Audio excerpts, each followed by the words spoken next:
Mesdames, Messieurs, merci d'avoir honoré le rendez-vous. Nous nous sommes donné rendez-vous sur ce même plateau hier pour faire la revue de la presse, cette balade devant les kiosques. Merci d'être là. Merci également à vous, Nadine Enangue.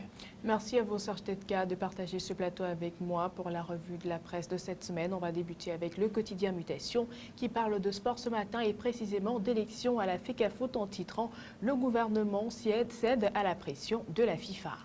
Et le journal de Xavier Messé précise que dans une correspondance datée d'hier, le ministre des Sports invite la FECAFOOT à poursuivre le processus électoral tel qu'entamé. Cette note fait suite à l'injonction de la Fédération internationale de football association qui donnait à la FECAFOOT jusqu'au 9 avril pour informer de la suite du processus suspendu par le MINSEP. Avec Mutation, on parle également de lutte anticorruption ce matin avec la France accusée de faire obstruction à l'opération Épervier mandatée par Amadou Ali de Collins. L'auteur de cette accusation est qualifié de mythomane dans les milieux diplomatiques. Cette information est à retrouver à la page 3. Nous restons avec Mutation pour parler de sénatorial. C'est la grosse actualité ces jours-ci, c'est la dernière semaine. Le cas Mba divise les chefs traditionnels. Accusé d'opportunisme, le candidat de l'océan sans défense, c'est-à-dire en page 12. On va également parler d'insécurité transfrontalière avec le BIR déployé dans la région de l'Est. C'est suite aux incursions des rebelles et déplacés centrafricains. Cette information est à retrouver à la page 4 de Mutation, avec qui on se déplace également à Yaoundé et les cloches de la cathédrale qui ont été volées. Le forfait a eu lieu dans la nuit de lundi à mardi. Le Messager revient sur cette information s'agissant de consignes de vote. Autant pour moi, la FECAFOOT et le MINSEP. Iya Mohamed dompte Adoum Garoua. Dans une lettre, le ministre des Sports demande au président de la FECAFOOT de poursuivre les élections dans les organes dirigeants. Avec le Messager également, on parle de politique et précisément de sénatorial avec Ndam Joya qui fait les yeux doux à Paul Biya. Le président national de l'UDC en campagne dans son Oud natal a déclaré que le chef de l'État est un homme de rigueur. Cette information est à retrouver à la page 6 et au journal de se demander si ce sera suffisant pour que les militants du RDPC votent pour l'UDC. Et toujours parlant d'élections et plus précisément de sénatorial, consigne de vote, le sommet et la base du RDPC s'étripent à l'ouest. Peut-on lire dans le Messager Jean Cueté, SG du comité central en sapeur-pompier ce jour même. On parle aussi d'insécurité avec le Messager parution de ce matin avec 11 présumés auteurs de crimes rituels arrêtés à Yaoundé. Après Mimboman, c'est hors-la-loi ont porté leur dévolu sur le quartier et tout dit, c'est à retrouver à la page 3. Et le Messager nous parle de nécrologie alors que l'UPC célèbre justement aujourd'hui l'anniversaire de sa création, mais l'une des fractions de l'UPC est en deuil. Le dernier meeting du docteur Samuel Marquit, un hommage des fidèles est prévu ce jour avant l'inhumation le week-end prochain. On passe au journal Le Septentrion avec qui également on parle de sport ce matin et précisément de la situation à la FECAFOOT avec sport donc Adoum Garoua libère Iya Mohamed. C'est donc une information à retrouver à la page 12 du journal Le Septentrion. Alors que le Septentrion Info nous parle de sénatorial, le MDR ne donnera aucune consigne de vote. En restant politique avec Belobouba Maïgari cette fois, qui implore le soutien du RDPC selon le journal Le Septentrion. Alors que le Septentrion, parlant de diplomatie, nous présente le Tchad, ses morts et le prix de la puissance. Les Tchadiens de l'intérieur et ceux du Cameroun ont rendu hommage à leurs soldats décédés au Mali, des moments douloureux comme d'autres puissances en ont connu pendant des guerres hégémoniques. On n'en finit donc plus de parler d'insécurité également avec le Septentrion Info qui titre Insécurité donc, 6 coupeurs de route capturés à Bagno. L'information est à retrouver à la page 9 du journal.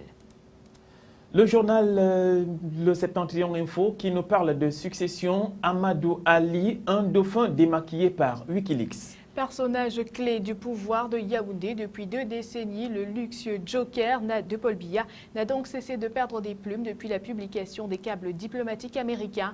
Déclaration au relent tribaliste, démission de son ministre délégué, rétrogradation au sein du gouvernement, soupçon d'instrumentalisation de l'opération Épervier. Voici comment et pourquoi depuis 2011 les mésaventures s'accumulent autour du vice-premier ministre. L'information est donc à retrouver à la page 3 du journal Le Septentrion Info. Alors que l'effort camerounais nous amène à un peu de spiritualité pour évangéliser les vieux démons, combat spirituel, la prière, seule arme efficace contre les forces du mal. Dans une lettre pastorale dont l'enseignement est centré sur la lutte contre Satan et les autres forces du mal, l'archevêque de Yaoundé, Victor Tonyebakot, propose aux chrétiens les moyens spirituels de lutte contre les pièges du malin. Il recommande particulièrement de faire usage de tout l'arsenal que l'Église met à notre disposition. Il s'agit entre autres de l'annonce de la parole de Dieu, la prière quotidienne, remettre les sacrements au cœur de la vie des fidèles, l'obéissance à Dieu et la soumission à ses saints commandements.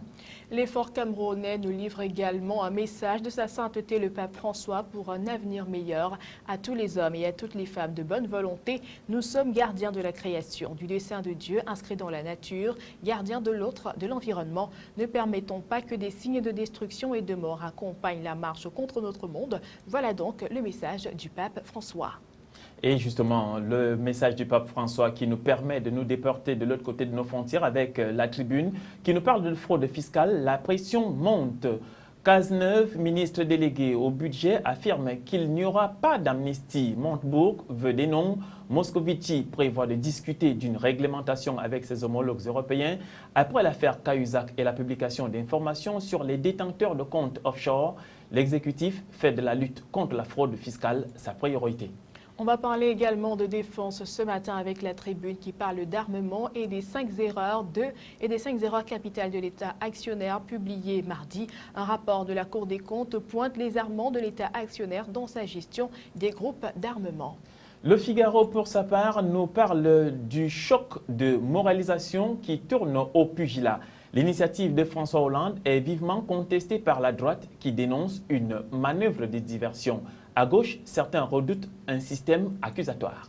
Avec le Figaro également, on parle de la Corée du Sud qui s'inquiète des menaces de Kim Jong-un. La tension monte donc depuis toujours dans la péninsule coréenne où le dictateur Kim Jong-un, une menace donc de la Corée du Sud et les États-Unis d'un conflit nucléaire. Le régime nord-coréen accompagne le discours guerrier de son chef d'une campagne de communication martiale. Alors que cette fois-ci, nous nous déportons au Monde qui nous présente une autre information. Le gouvernement tenté par une remise en cause de l'austérité. Le sérieux budgétaire, s'il tue la croissance, n'est plus sérieux, dit au Monde M. Montebourg. La France poursuit ses efforts de moralisation et va porter au G8 l'offensive contre les paradis fiscaux. On passe avec le journal Les Échos qui nous propose ce matin de parler d'autre chose et précisément d'emploi avec les secteurs qui vont recruter en 2013. Les intentions d'embauche sont stables en dépit de la croissance nulle. Les ingénieurs et les cadres informatiques sont parmi les postes les plus recherchés. L'Écho nous parle aussi d'autre chose. Les États-Unis mettent en garde Berlin contre l'excès d'austérité. Débat, le secrétaire au Trésor américain achève sa première tournée européenne durant laquelle il a fait pression sur l'Allemagne pour stimuler la croissance.